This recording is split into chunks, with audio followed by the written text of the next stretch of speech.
for him, for health and well-being. But yeah, so my name is Juan. I'm a pastor here in Crescent City at the All Tribes Foursquare Church over on Parkway Drive. And so just appreciate the friendship that we've had over the many years and being invited to lead worship and to speak, and thankful for you, and you're always generous and outpouring of love towards me and my family. My wife and I, Emily, we've been married for 25 years now. We have 11 kids, and yet, yes, they're all ours. Yes, we know how that happens. We know we're not Mormon. But blessed and thankful for that blessing in our lives. So I know that you guys are studying in the book of, Matthew? Yeah. In the book of Matthew. But Bill said, I could do a standalone message. I hope that's okay with you guys. And so I want to kind of graft you guys into what we've been doing at All Tribes for the month of February. We've been doing a sermon series about building strong foundations. And so we started the new year, asking God, what would he have us to do in this new year?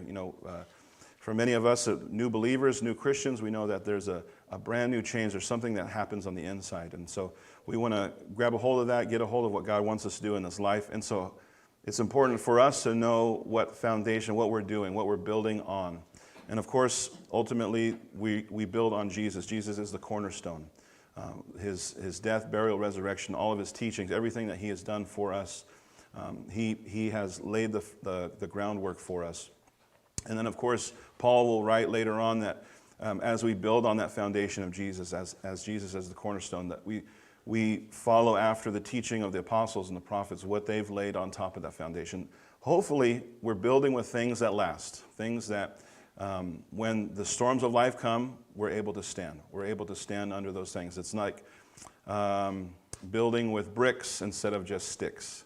And so hopefully we can learn, we can apply, ask God for wisdom and apply that in our life to build with lasting materials. So let me ask this question before we get started. Just think about this for a moment. What does it really mean to trust God and obey? What does it really mean to trust God and obey? So you think about his word, what he's given to us. How does that create a foundation that enables us to step out boldly in faith? And so, again, as we follow Jesus, we're asked to come and see. Come and see all that God can do. Come and see what Jesus can do. But then he tells us to go, right? We're not just going to sit idly by and be a cloistered church. We're going to go and do. We're going to do things for him, greater exploits for him in his name. So today, the title of this message is called Trust and Obey, Building a Strong Foundation. And so if you have a Bible, if you don't have a Bible, we have someone back there to pass out some Bibles. I'm going to grab one of your pew Bibles here. So I'm reading out of the New King James. So hopefully everybody has a Bible. I want you guys to turn those pages to, if you have your own Bible, I encourage you to highlight, to underline. Always, always, always encourage you to be a student of the Word, to study, to read. Just if you have spare time, just to read. Keep a Bible in the car. Before you go to bed, when you wake up. Turn to Proverbs chapter 3. And I'm just going to highlight a couple verses that we heard already. Proverbs chapter 3. And I'm going to zero in on verses 5 and 6. Proverbs chapter 3. Verses 5 and 6. And so this is one of those memory verses, one of those ones that you want to commit to memory. This is one of those that you want to highlight, you want to underline. So if you don't already have this highlighted or underlined in your Bible, I encourage you to do so. Make those notes in the margins. Pray these words. Ask God to give you this, use his wisdom and insight and apply it to your life. And so as we talk about trust and obey, before I read, those are two elements that are essential building blocks to a resilient spiritual life. When we trust God completely, we believe in his character, his promises, his wisdom. It lays a secure foundation. Then we obey his word, and we follow his guidance. We put that trust into action. Together, trust and obedience ensure that every decision and action is rooted in God's truth, creating an unshakable base for our lives. So reading again Proverbs 3, just 5 and 6. Trust, everybody say trust. Trust in the Lord with all your heart. And lean not on your own understanding. In all your ways acknowledge him, and he shall direct your paths. And, we read this, and it says, trust in the Lord with all your heart, and lean not on your own understanding. And we're like, God, I know this. How many times do I have to hear this? How many times do I have to be reminded? And I've felt God say, as many times as it takes. If I'm facing a teaching lesson, something in my life that's like, whoa, I just went through this. Why am I going through this again? Maybe God's reminding us. Maybe we didn't get it right the first time. God's giving us another chance. This verse reminds me that trusting God is the starting point for building a firm foundation. Trust isn't passive. Trust isn't passive. You have to work at it. You have to grow it. Just think of anybody else in here that's married. In your marriage, trust isn't. It does. Your trust doesn't just grow. You have to commit to it. You have to work on it. It's that starting point that leads us to seek God's guidance, which naturally, as we relate to Jesus, as we relate to the Father, it naturally results in obedience. I'm going to have you turn to John chapter 14. John chapter 14. If you have a bookmark, you can hold this place. I'm going to reference a couple more verses here in this area, 14, 13. If you've never read or never studied the book of John, I encourage you. It's one of my favorite gospel accounts of Jesus. We won't have time to look at it today, but John 15 is another huge chapter. It's like, abiding in Jesus. There's no other way to live. So John 14, 15. Chapter 14, verse 15. The words are in red, right? This is Jesus speaking. He says, if you love me, what? Keep my commandments. If you love me, keep my commandments. Obedience is the natural outflow of our trust in God. It demonstrates our commitment to him, to his ways. John 14, 15 says, if you love me, keep my commands. This shows that our love and trust in Jesus should lead us to obey him. So that's a heart check. If you find yourself not obeying Jesus, are you trusting? Are you obeying? Have you given your all to him? You don't have to turn there, but I'm just going to turn there just to reference this. Really what's kind of sparked this idea is, of course, Jesus' teaching, the Sermon on the Mount, Matthew chapter 7. I'm just going to read this little part. Like I said, you don't have to turn there if you don't want to. That's fine. Matthew 7, 24 through 27. Jesus is finishing up his Sermon on the Mount. If you don't know what Jesus' commands are about life and living as we relate to God, as we relate to others, Matthew 5, 6, 7. That's where his core teaching is. So, like I said, what sparked this idea is, of course, from Jesus. Matthew 7, 24, he says, therefore, whoever hears these sayings of mine and does them, I will liken him to a wise man who built his house on the rock. And the rain descended, the floods came, and the winds blew and beat on that house. And what happened? It did not fall, for it was founded on the rock. Okay? Jesus is saying that storms will come. They're guaranteed. Things will happen in our life outside of our circumstances, even at the fault of our own hand. We suffer our own consequences for poor decisions that we make. But as we continue to build, as we hear his sayings, listen to Jesus' teachings, we apply it, we put in the work, we lay that foundation, and we build on it. Even though those storms come, it did not fall. Verse 26, it says, but everyone who hears these sayings of mine and does not do them will be like a foolish man who built his house on the sand. And the rain descended, and the floods came, and the winds blew, and beat on that house, and what happened? It fell.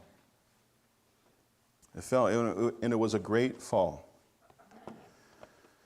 So there's that contrast of surviving the storms of life. Like I said, we know they'll come, and if you haven't experienced them, I guarantee you, you will.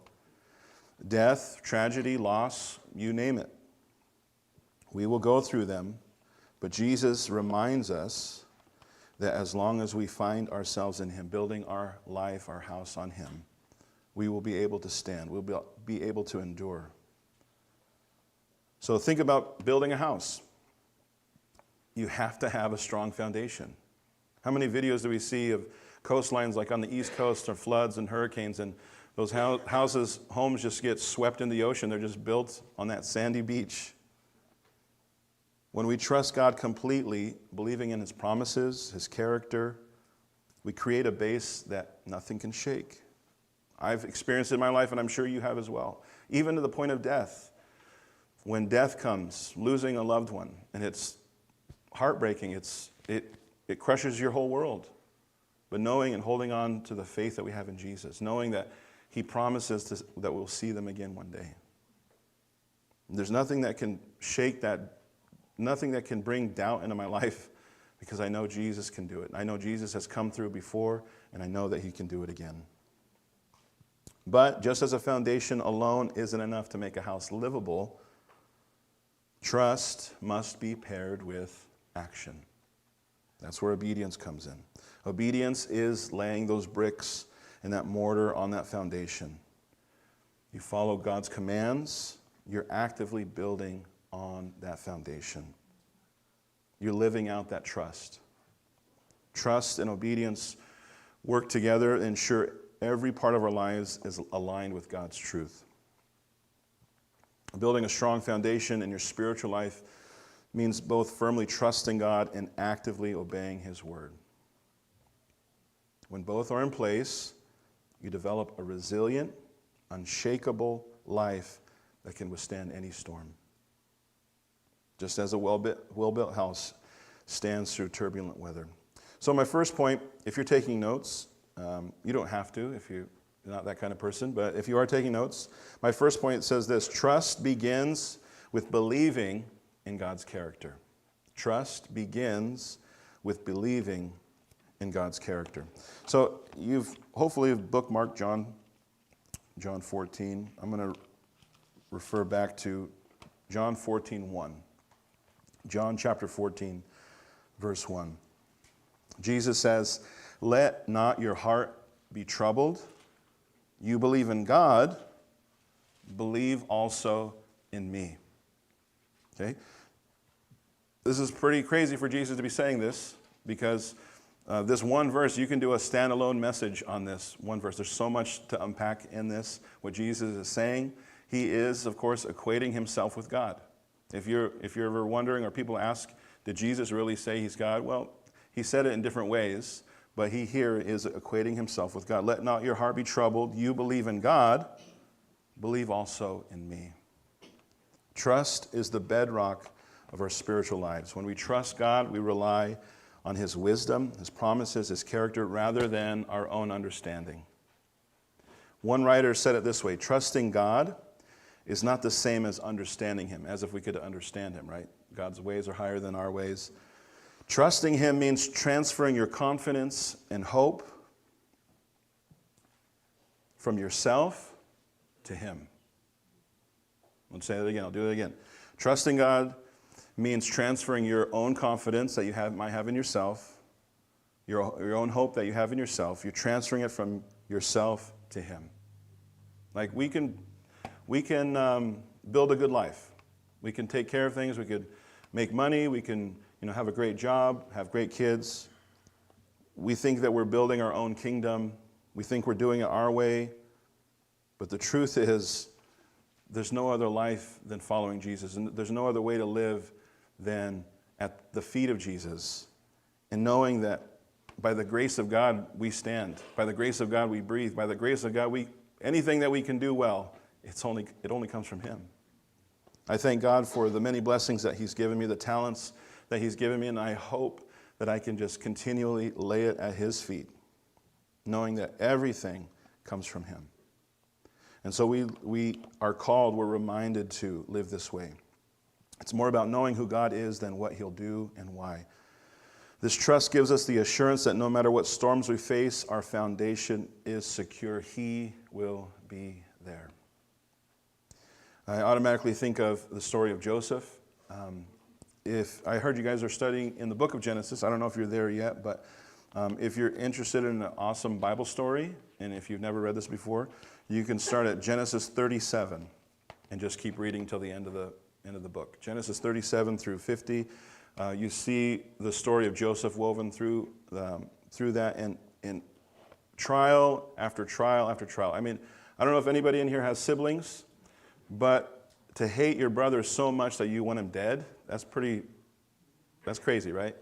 And then, well, let's not kill him. Let's sell him and make some money off of him. Like I have brothers, I have a sister. I've never thought that about them. But for this to happen with Joseph, it's crazy. And so it's an amazing story. Even throughout all those ups and downs, Joseph, he's sold into slavery. I mean, you guys know the story. But, being a leader in Potiphar's house and then being wrongfully accused and then in prison and all this other stuff. Every single time it says that God was with him. All of his ups and downs of life, God was with him. His grace and favor was on him. It's like, you ask those questions, why do bad things happen to good people? And, I'm sure you've asked those questions.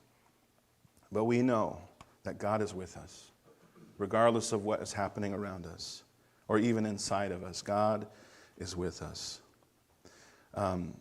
With my kids growing up, we loved to go down to Kid Town, play at the park, and I always challenge some of my kids to jump off from, a platform into my arms. And I tell them, I'll catch you.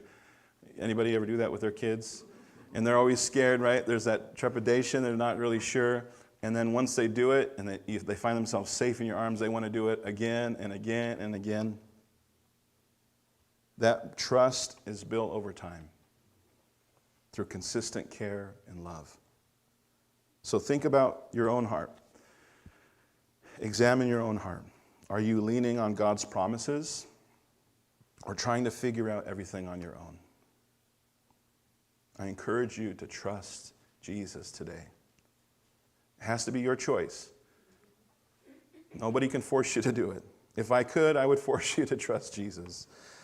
Just to come and see what Jesus can do in your life. But it has to be your choice. I encourage you to say yes to him. My next point simply says, obedience demonstrates our love and trust. Obedience demonstrates or shows our love and trust. So you're in John 14 already. I'm going to go down just a few verses to 15. John 14, verse 15. Jesus again says, if you love me, what does he say? Keep my commandments. Okay. There's a struggle, there's a kind of a push and pull with this. Obedience isn't just about following rules. Like it's really easy for Christians to kind of get into the mindset, a legalist mindset of checking off a list and saying, I got to do this, this, and this, and everything's going to be okay. It's not about following rules. It's a natural outflow of your heart. If you love Jesus, you're going to do what he says. You're going to live how he patterned his life for us to follow. Think about if you plant, a fruit tree, an apple tree. You plant the seed and it grows into this tree. And what happens? Over time you take care of it, you cultivate it, you feed it, water, all the things. And it grows, there's the blossoms. What happens after that? You didn't force it, right? You didn't force it to make apples. You didn't force it to produce fruit. It's just, that's how it was made. That's what it was intended to do. It's a natural outflow. When we give our life to Jesus, when we give our heart to Jesus, we can't help but want to do what he wants us to do. We put our trust into action, having a vibrant, loving relationship with Jesus. Any teachers in the room? One? Couple? Yeah? I don't know. Or maybe you've tried to explain something to someone, and they respond by saying, I know. I know. You're trying to say, it's important for you to be aware of this, and they're like, I know. I can hear my kids, I know, Dad. I know. Anybody ever get that? Anybody guilty of doing that? Anybody? I'm guilty. I've been guilty of doing that. And looking back, it's like, oh, I wish I didn't do that.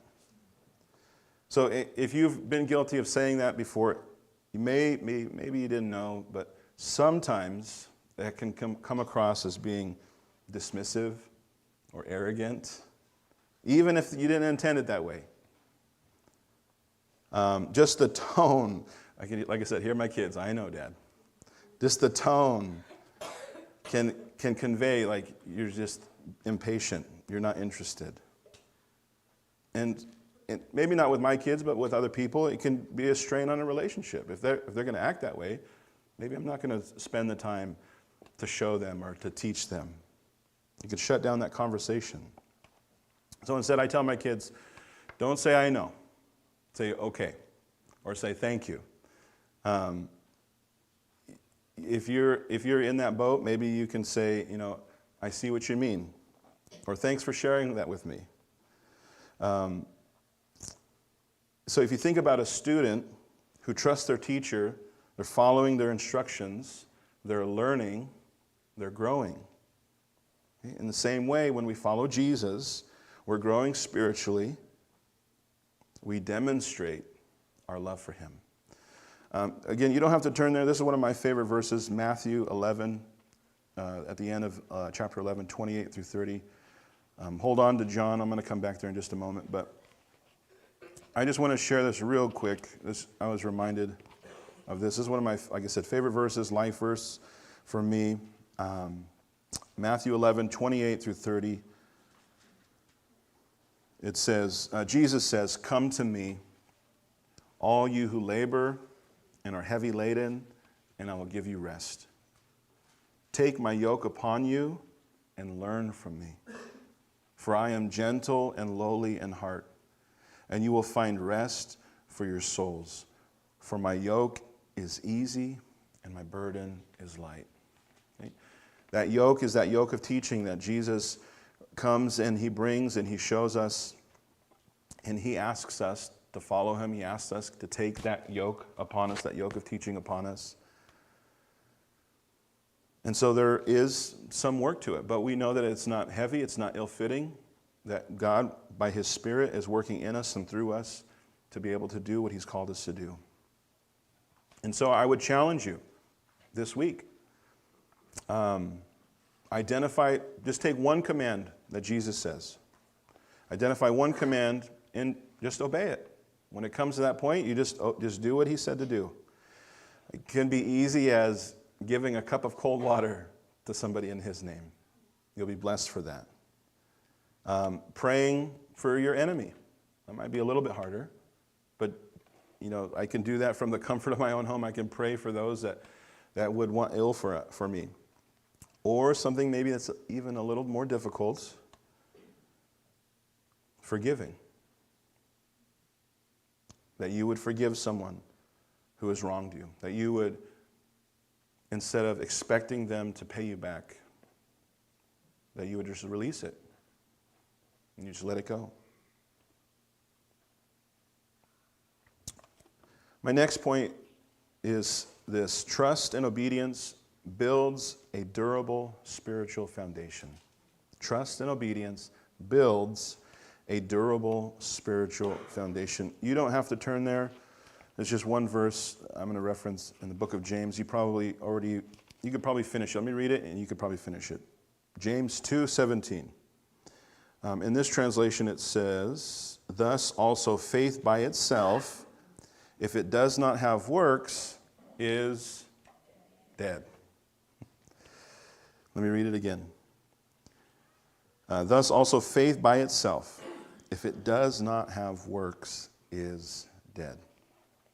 Okay? Like I said, trust and obedience builds a durable spiritual foundation. So you have to have faith, right? That's the starting point. Our faith and hope that comes from it, it's continually built by continuous acts of trust and obedience. You do have to put the work in. You do have to do something with this faith. It's not a passive faith, like I said before. Each small step of obedience reinforces our foundation, making it stronger and more durable against life's challenges. Okay? If you're building a house with bricks and you build a brick wall, each brick that you lay, it's going to make that wall stronger.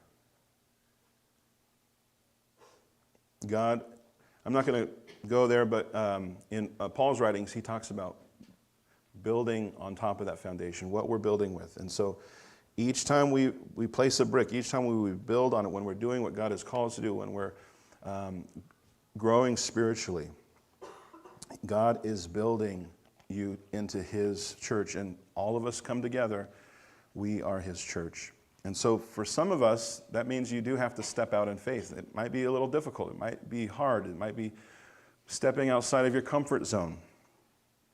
So as we step out in faith, stepping out in faith requires trust and obedience. It works both ways. So I'm going back to John 14. And I'm going to read 23 and 24. John 14, 23 and 24.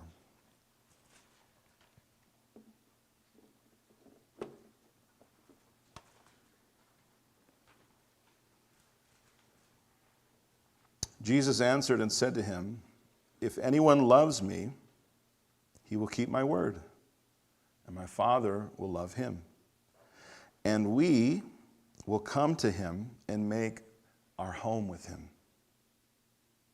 He who does not love me does not keep my words, and the word which you hear is not mine, but the Father's who sent me."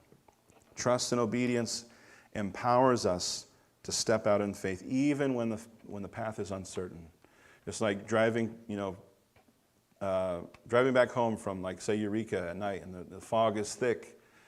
You have to creep along. You know the road's there, but you have to creep along a little bit, unsure.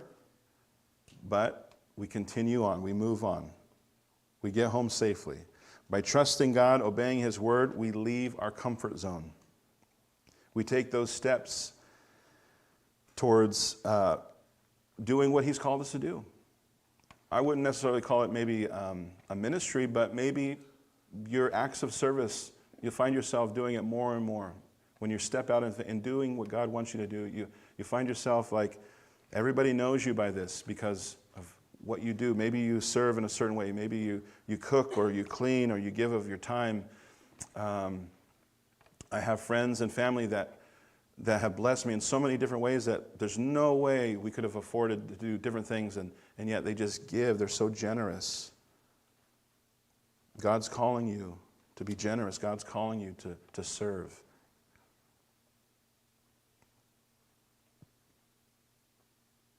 And as we do that, he makes his home with each of us. He is with us.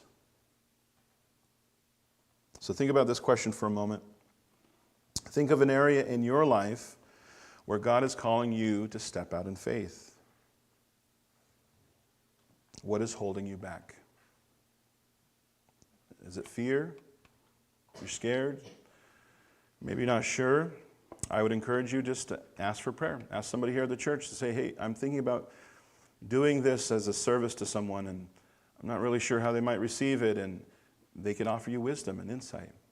Ask for that first step of prayer.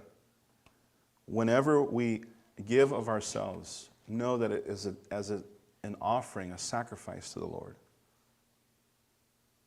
In many areas, the way that we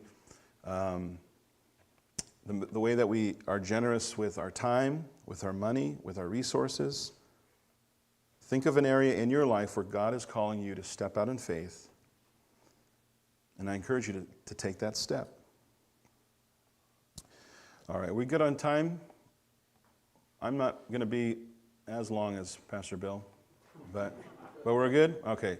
I don't want you guys to miss lunch. Anybody have lunch reservations? All right.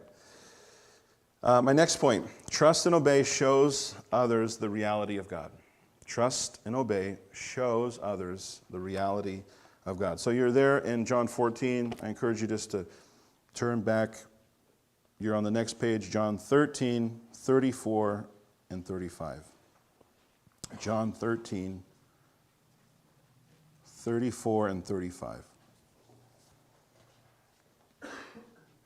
Excuse me. Jesus says, "A new commandment I give to you, that you love one another as I have loved you, that you also love one another.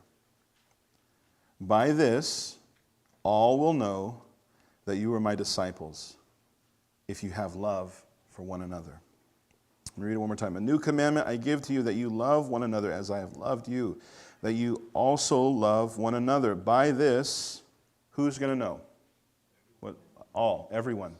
Some translations will say that you're proving to the world that you're my disciples. When we love each other, when we are strong in our love for one another, it proves to those on the outside the reality of God, the truth that God is real. Some people, they're asking questions. They're looking for a God. They're looking for a purpose. Is Jesus the only way? And for some, they're going to read and they're going to do research and they're going to find different articles and different things that prove of the existence of Jesus, or the reliability of the crucifixion account, and all these different things, and that they will choose to believe. But for others, it's going to be how we love each other.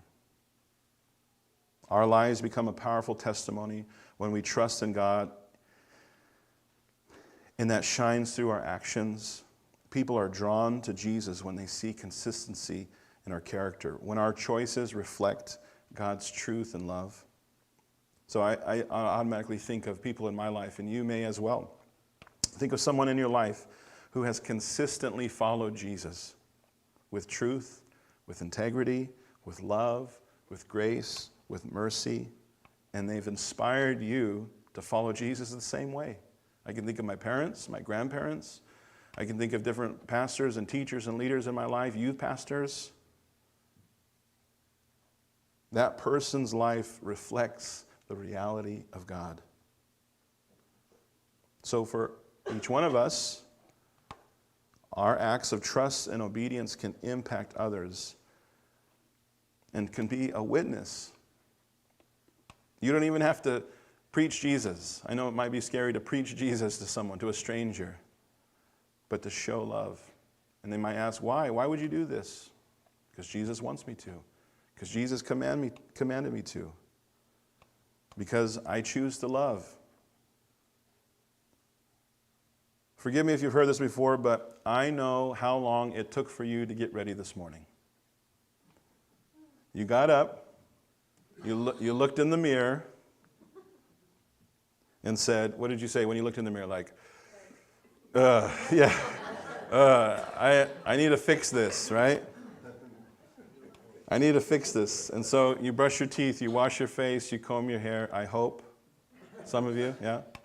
Some of you take a little longer to get ready in front of the mirror. But that mirror reflects an image.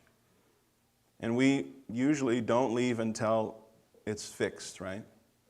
Until it's like, okay, I can go out. I can go out in public like this. The Bible is the same way. When we look into the mirror of the Word, when we look at Jesus, are we reflecting the same thing? Sometimes we are, sometimes we're not. When the world sees us, the church, do they see Jesus? When we trust and obey, our lives reflect the character of Christ, showing others the light and love of God. Let's go ahead and do one more because we have time. I'm looking at the clock. You can trust me. My last point. Trust and obey in daily disciplines builds spiritual resilience. Trust and obey in daily disciplines. I know you hate the word disciplines. I hate the word discipline. Builds spiritual resilience. And so I'm going to go to Hebrews chapter 12. This will be the last verse. Hebrews chapter 12. And I'm looking at verses 5 through 13.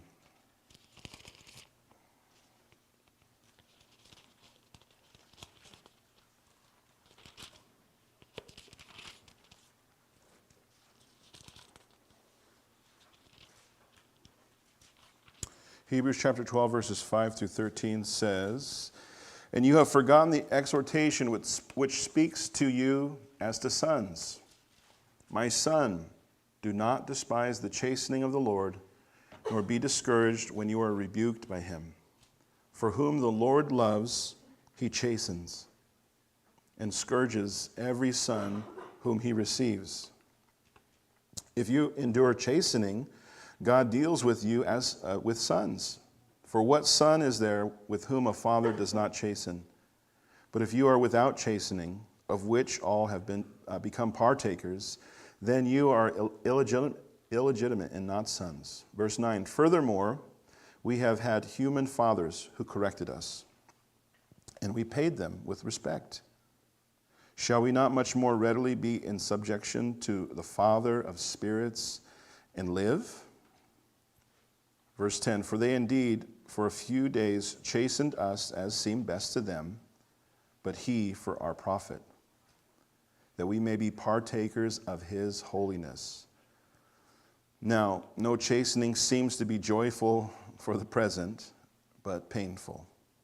Nevertheless, afterward, it yields the peaceable fruit of righteousness to those who have been trained by it." Verse 12, "Therefore, strengthen the hands which hang down and the feeble knees, and make straight paths for your feet, so that what is lame may not be dislocated, but rather be healed." Daily acts of trust and obedience, consistent prayer, Bible study, fellowship, being a part of a local church, being in service at your local church. All of those things are like spiritual exercises that build your spiritual life. Sometimes those disciplines might be challenging at times, but they strengthen that foundation. Just like was mentioned earlier, here, at this church, you're a family. Every church is that family. And there are going to be some times where, it's easy to get along, and sometimes when it's not so easy to get along. But as a family, we work it out. We talk it out. By the grace of God, we get through it. Just like lifting weights builds muscle over time, daily acts of obedience strengthen our spiritual muscles.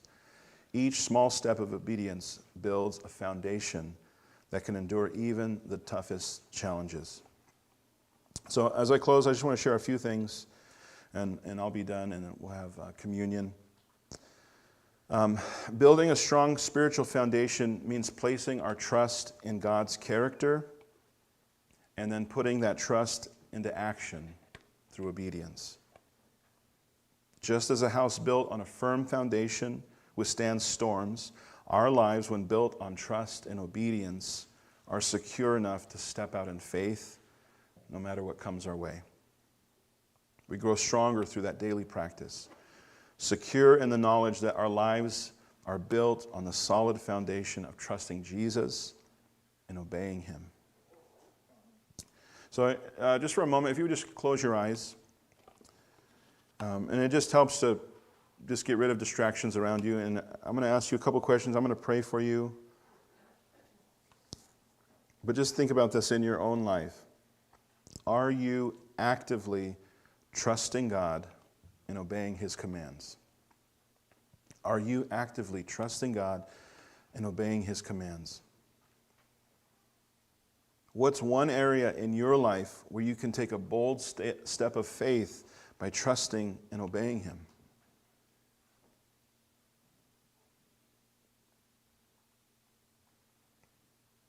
And for others, if you're in here and you haven't made that step to follow Jesus, I invite you to commit your life today to following Jesus, to say yes to him, to build your life on the solid foundation. And those around us, I know they will encourage you in that walk with him. Your love for him will grow. Your trust in him will grow. He is worthy of our love, of our trust. Would you pray with me? Heavenly Father, thank you